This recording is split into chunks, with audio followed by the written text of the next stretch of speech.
safe and well, and welcome to this week's Facebook Live, which is all about this week's blog, mistakes that we can make that will sabotage our goals, or habits, or new healthy habits that we want to put in place. If you want a more extensive training on this, I have it in my group, my free group, which I will leave a link to in the description below. There's lots of trainings in there, lots of free trainings in there, and I'll probably mention a few of them as I go through, because they're tied into, a lot of them are tied into actually avoiding, or some of the solutions to avoid this kind of self-sabotage. So if you think of the sabotage, you know, as things we do not just for the goals and habits, the new healthier habits we wanted to introduce this year, but even, you know, any change that you want to make in your life to create a better lifestyle for yourself, then you can do any of these habits as well. So you have to remember that self-sabotage isn't just one thing. We can sabotage ourselves in so many ways, and you know, we also have to remember that we all make mistakes. No one is perfect. The thing to watch here is, when we sabotage ourselves, we can also set up a cycle, a negative cycle, and we can go into some very negative thinking around this. So we have to really watch our thinking, and watch that we don't head into this negative cycle, because we make the mistake, you know, things fall apart, they don't go as the way we planned, and then, you know, we enter into some thoughts around this, we start negative thinking around this, and then it's further fueled by more self-sabotage. So we don't want to do that. We don't want to equate any sort of failing or mistake with being a failure ourselves either. That would be pretty detrimental, and can lead to, you know, a very deep ingrained belief that we are a failure, and we don't want to end up down there. It's more important that you recognize, okay, I messed up, I made a mistake, everybody does, nobody's perfect, but what we do next is actually what's going to, you know, determine your success. So if we can learn from them, if we can see self-sabotaging or any sort of mistake as something that we can overcome, and then get right back and make the changes, do it a little bit better the next time, and keep going. It's the keep going is what we should be aiming for. So the first one is, you know, we forget that change, any sort of change. If you're setting up a goal, you know, big dreams, new habits, new healthy habits, whatever it is in your life you want to change, then it's a process. Change in itself is a process, and you know, we have to remember that steps us out of our current comfort zone, and you're going to feel uncomfortable there, and that it's you know, it's going to feel icky maybe at times. You're going to feel, no, I can't do this. And that's okay, because that's what happens when we're changing. We go through the 5 stages of change. Now, the 5 stages of change, I've talked about them before. I've done a video. It's on here if you want to go through my video section on Facebook. You'll find it. If you're watching on YouTube, then you can find it. You'll find it through the video section on YouTube. But if you want a more extensive training, then again, I'm going to mention my group. Free training up there in my group, so do try come along and join it to help you get to know those stages of change, because that's the solution. You know, we need to understand and recognize that it is a process, and that you know how to change, that you know where you are in that stages of change. You need a little bit of patience with yourself, and you need a bit of a plan. Now, as I said, I went through this in much more detail in the group, giving them solutions to this and tips around this. So if you want more around the solution on this particular mistake, then come into the group and you'll get it there. Number 2 mistake, we don't plan it out. We simply fail to plan it out. You know, as the song goes, wishing and a hoping and a dreaming. Well, that just won't work, guys, because you're only going to make yourself feel overwhelmed and set yourself up for failure. So, you know, we also fail to set deadlines for ourselves. to complete the steps needed for the plan. We plan it out, but we give ourselves too much time. That can be another part of that mistake. Or we make the steps in the plan, we don't make them actionable, and we don't make them small enough. We think we can handle a bigger step in the plan, and it's just too much, and we're overwhelmed, and we're just setting ourselves up for failure. Number 3, we entertain some faulty negative thinking. This can happen. We can procrastinate, overanalyze, we can worry in every little detail. But what we're doing there is we're paralyzing ourselves into inaction. And then we start avoiding the situations or the tasks that are needed to be done, so we can achieve what we want to achieve. This can stem from fear. So it could be a fear of failure, rejection, or success. Could be some of the issues there. Now, I talk about the solution around this again in the training, but I also I have a whole training on dealing with negative thinking there that would help you if that was the case, and to help you look at the patterns of your own thinking, and to challenge them and question them. Number 4, we make general goals. So rather than making the specific goal necessary, we make them too big, and we don't attach any emotion to it either, and that's important. So in that case, if we've no emotional investment in what we want to change or achieve, then we're just not going to strive to bring it into fruition. So think about ways that you could create a solution there, that you will help you to attach some emotional connection to those goals and make them more specific. Number 5, our goal is unrealistic. This is where we're making it, completely unrealistic. So as I've said before in another training, I'm not sure whether it was on here or was on in my group, a training in my group, but I said, you can't go from couch to running a 5K. That's unrealistic. You've got to do babier, smaller steps than that. But when we do that, we think, I'll just go out and I'll do, I mightn't have done anything since I was in my teens, but sure, I've done it before, I'll do it again. And we just set an unrealistic goal for ourselves. And of course, it's just too big to do in one go. It's too big to do, and then we fail. It is important to dream big. That's important. But make sure the goal or the habit is realistic and that you can do it. And I talk about how you can break that down into more achievable goals, and how you can do that in the training, in the group. But this kind of thinking, or this kind of setting these unrealistic goals, will also lead to procrastination. And you're going to then into that negative cycle of negative thinking about yourself, and I can't achieve anything, I'm such a failure. You're going to end up into that kind of putting yourself down, and then you just give up and you just don't do it. So number 6 then, the goal or the habit, or whatever the ideal is not yours to begin with. Now this, to me, can have a major red flag attached to it. If you're doing something or being forced to do something to make someone else happy, it simply won't work. Your heart is not going to be in it, and you will look for ways to self-sabotage, even on a subconscious level. And I know that saying no to somebody can be hard at times, but taking on somebody else's ideal or goal will only make you miserable.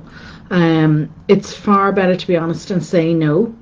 Now, I have a full free training on dealing with negative people and boundaries, and setting boundaries, and how to say no to people in the group. If you want to come in and do that training, by all means, come and do it.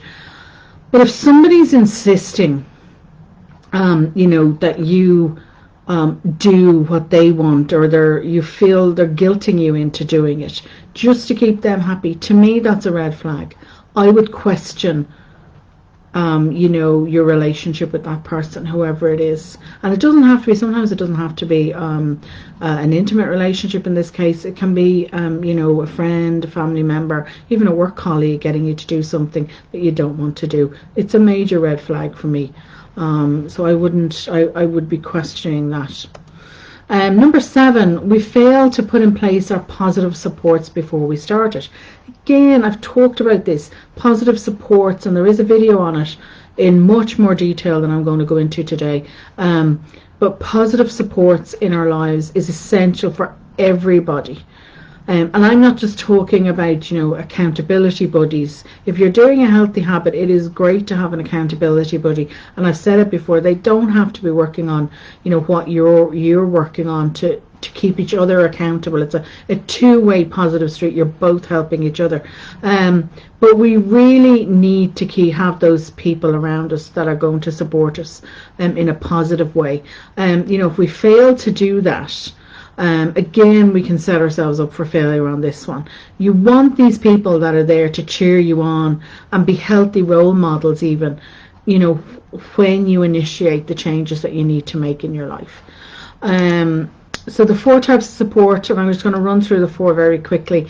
The 4 types of positive support that we all need in our support system is emotional support, tangible support, informational support, and social support. Of course, we're going to have social needs met there. It's very, very important. And I think during what's going on the past year and this year, I really think we really need to build that support structure into place even more at this moment in time. Number 8, and the last one, we fail to address any environmental issues that could self-sabotage us. You know, so any trips or traps in the environment, so that could be situations, events, or people, negative people that might trip or trap you up.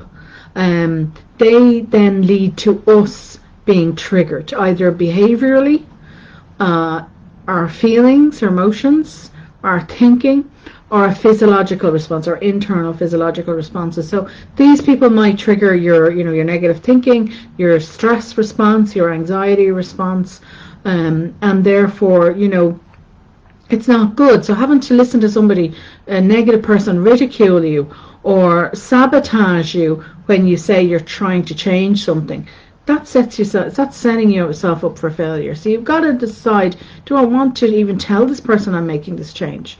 And do I need to tell them? So, you know, you've got part of looking at all this would be not just to look at your externals, those external environmental traps and trips, as I said, the situations, the events, and negative people, but also we have to look at our internals. So I've talked about the basic self-care, how important that is to have that in as your foundation, and when you're feeling really bad about yourself, to have that emergency self-care kit in place. But I've also talked about, you know, dealing with negative people and negative, you know, setting boundaries and negative thinking, and those are all free trainings, are huge trainings. In fact, I go into quite a lot of detail on all of those in the free group if you want to come and join it. So a couple of final pointers. You know, remember that self-sabotage isn't the same for everybody, and neither will your solution. So what worked for somebody else mightn't work for you, but you keep going at it, you keep trying. You know, you got to think, you know, could I be sabotaging my relationships because I have a fear of rejection or intimacy? So this is the past dictating the present. Or could I be procrastinating because I have a fear of failure or success? Or my planning is just not good enough, or my, you know, I haven't got the right time management system in place. We've got to remember, you know, time management and planning are skills, and they can be learnt. And not every time management system is going to work for you.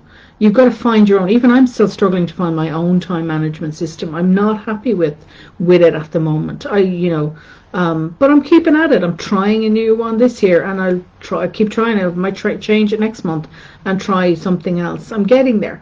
They need tweaks, in other words. So, we need to basically what I'm trying to say to you is we need to get to the heart of why we're self-sabotaging, why of any of those 8 that I mentioned, why are we doing those? And learn from them and plan then accordingly around them. Look for the solutions and go, okay, I've done this in the past. Every time I go to, do more exercise or lose weight, I've done this one in the past. So, okay, how can I change that? What can I do to help myself here? So sometimes, that means getting some support and help in place. That'll help you think more clearly and help you make more better choices. So